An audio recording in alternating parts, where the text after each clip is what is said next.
Thank you, Deputy Speaker.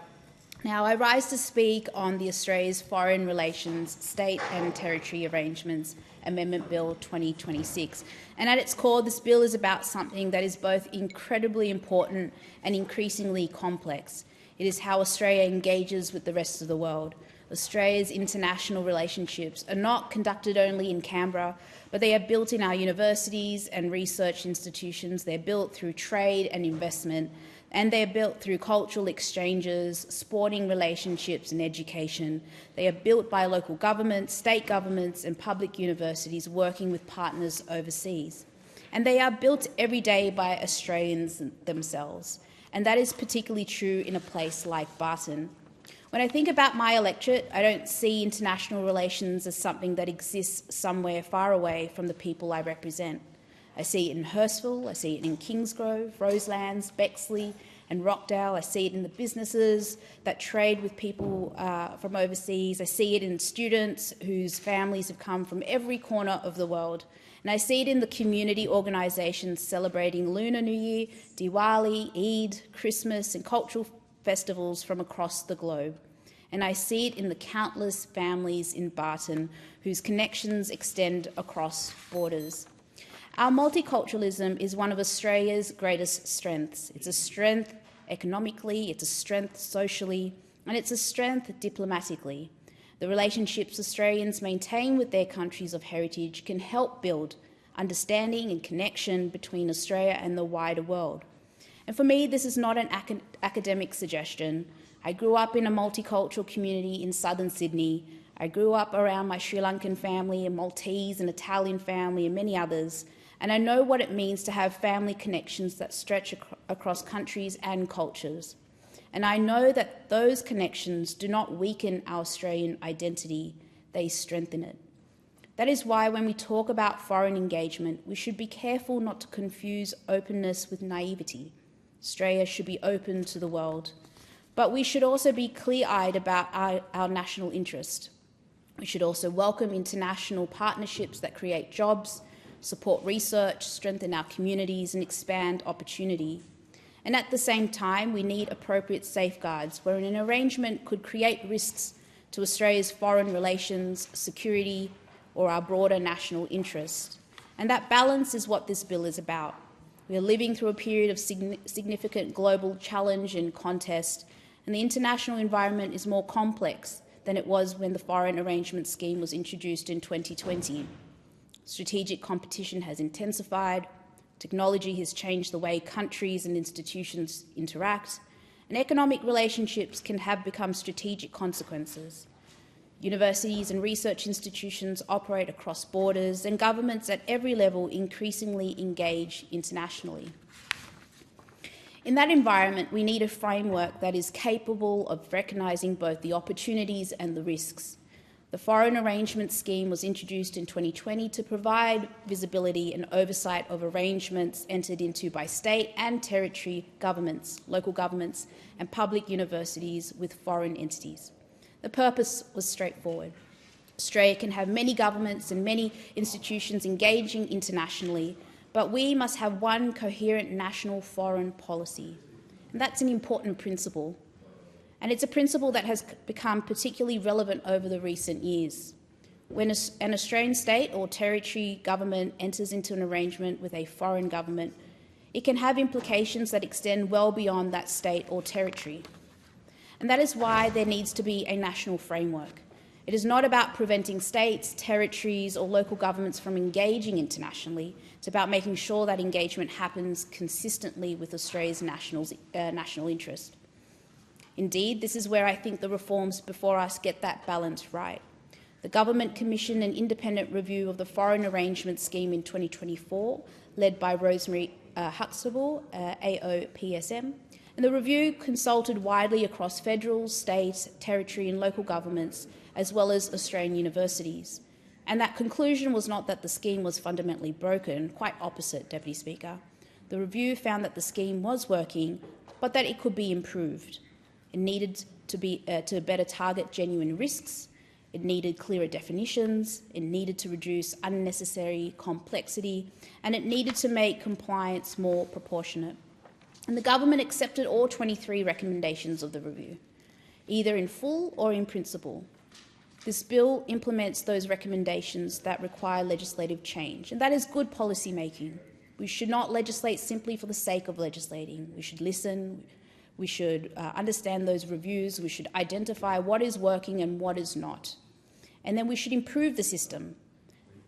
And this is precisely what this bill does. And the bill places the national interest more clearly at the centre of decision making, because Australia's national interest is broader than simply asking whether something technically affects our foreign relations. Our national interest encompasses our security, our economic prosperity, our sovereign capability, our international standing, our research and education systems, and the strength and resilience of our communities. The bill also strengthens risk management by allowing conditions to be imposed on arrangements. And that is an important improvement, because regulation should not always be binary. It should not be a case of either saying yes or saying no. Sometimes the appropriate response is to say yes, but with safeguards. That is a much more sophisticated approach to regulation, and it reflects the reality of international engagement. And we also need to recognise that not every international arrangement carries the same level of risk. A local government cultural exchange with an overseas municipality should not necessarily be treated in the same way as a strategic arrangement involving critical infrastructure, sensitive research, or a foreign government department. Good regulation should distinguish between those things. And that is why I welcome the bill's risk-based approach. It reduces unnecessary approval and notification requirements for lower risk arrangements, while strengthening oversight where the risks are greater. And that is not deregulation for its own sake, it is better regulation. It means government can focus its attention and resources where they're actually needed. And this is particularly important for our public universities. Australian universities are some of our greatest international assets. They attract students from across the world, they collaborate with researchers internationally, and they contribute to scientific discovery, they build networks between countries, and they support Australian jobs and economic activity. And we should never lose sight of that. International education and research collaboration are not merely economic transactions. They build relationships with people. A student who comes to Australia to study does not simply receive a qualification, they build friendships, they develop professional networks, they experience Australian society, and they take those experiences back into the world. That is soft power, that is diplomacy, and that is part of Australia's national interest. The bill recognises this well, while also ensuring that contemporary forms of international engagement are appropriately captured. And that includes arrangements involving overseas campuses of Australian universities. And the world has changed considerably since 2020, and our legislation needs to keep pace. But there is another important part of this bill that I just want to acknowledge. It improves information sharing and whole-of-government coordination. We should not have different parts of government operating in silos when assessing arrangements that may have implications on our national interest. Foreign policy, trade, education, research and national security are increasingly interconnected. A decision made in one part of government can have consequences elsewhere, and better information sharing means better decisions, and better decisions mean stronger protections for Australian interests. And the bill also improves compliance arrangements. Importantly, it introduces more proportionate mechanisms for dealing with inadvertently breaches, and that is common sense. A regulatory framework should distinguish between deliberate attempts to circumvent the law and an honest mistake made in circumstances where the requirements were unclear. Compliance should be taken seriously, but fairness and proportionality should be taken seriously too. The bill also seeks to make the public register more accurate, transparent and useful, and that matters because transparency builds trust. Australians should be able to understand what arrangements are being entered into and how those arrangements are being managed. But transparency also needs to be meaningful. A register that is technically comprehensive but difficult to understand is not particularly useful, Deputy Speaker. The reforms before us seek to make the system clearer and more usable. and that is a welcome improvement. And as someone who has previously served in local government, particularly at Georges River Council, Deputy Speaker, I also appreciate the practical importance of getting this right. Local governments are increasingly connected to the world.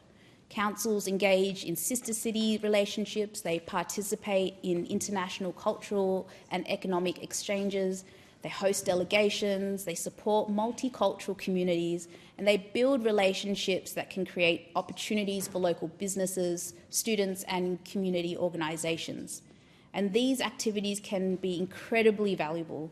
But local councils should not be expected to navigate an unnecessary complex Commonwealth regulatory framework for every low-risk international interaction.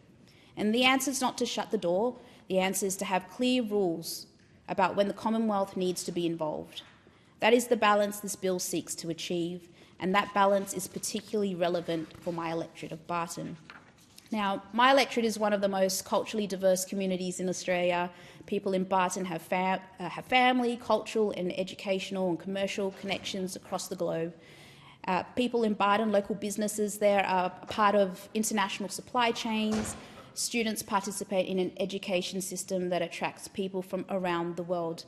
And community organisations in Barton maintain connections with diaspora communities and institutions overseas. And when international relationships work well, the benefits are felt locally. They can mean jobs, they can mean investment, they can mean new research, they can mean educational opportunities, they can mean stronger cultural understanding.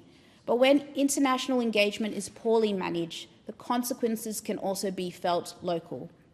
And that's why we need a framework that is open to opportunity while protecting Australia's interest. And I think that principle can be summed up quite simply.